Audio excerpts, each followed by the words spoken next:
जे तू मैनू नहीं मिले। कुंडी खड़काओ या सीधा अंदर आओ।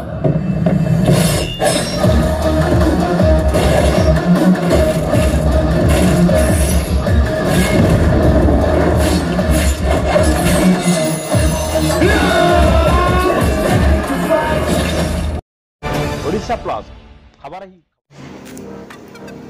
सिने प्रेमी खुशी खबर।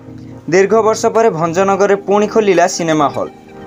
भंजनगर मोबाइल और टेलीविजन बहुल व्यवहार फल दीर्घ 20 वर्ष ऊर्ध्व समय होब भंजनगर सहर गणेश टकीज और संदीप हॉल दुईटी जाक सिनेमा हॉल बंद रही।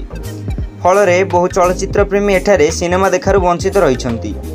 किछि दर्शक सुदूर ब्रह्मपुर कटक और भुवनेश्वर भली स्थान को अन्य काम जाइथिबा बेले समय सुजोग देखि सेठारे भल सिनेमा देखिबार सुजोग हाथ छड़ा करुनथिले। हेले भंजनगर और यार आखपाख अंचल बहु सिनेप्रेमी निराश होउथिले। हेले वर्तमान समय रे मध्य अत्याधुनिक हॉल रे बसी सिनेमा देखिबार मजा नियारा। तेणु एक दृष्टि रखी आज भंजनगर बाउंसलुंडी स्थित बाईपास रोड रे आरएस मूवी नाम एक सिनेमा हॉल को विधायक प्रद्युम्न कुमार नायक शुभ उद्घाटन करिसंती। ई शीतताप नियंत्रित हॉल रे टिकट पिछा मूल्य 150 टंका थिबा बेले एकाथरके 100 जन दर्शक बसी सिनेमा देखिबार सुविधा मध्य रही। ऑनलाइन जोगे टिकट करिबार मध्य व्यवस्था रही। विधायक श्री नायक अन्य साथी मानक सह हॉल रे बसी किछि समय सिनेमा देखिबार मजा उठाइथिले।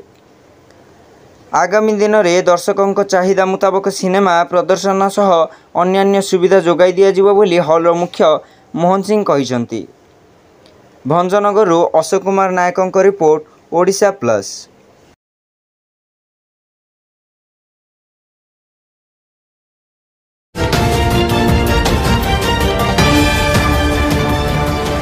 ओडिशा प्लस खबर ही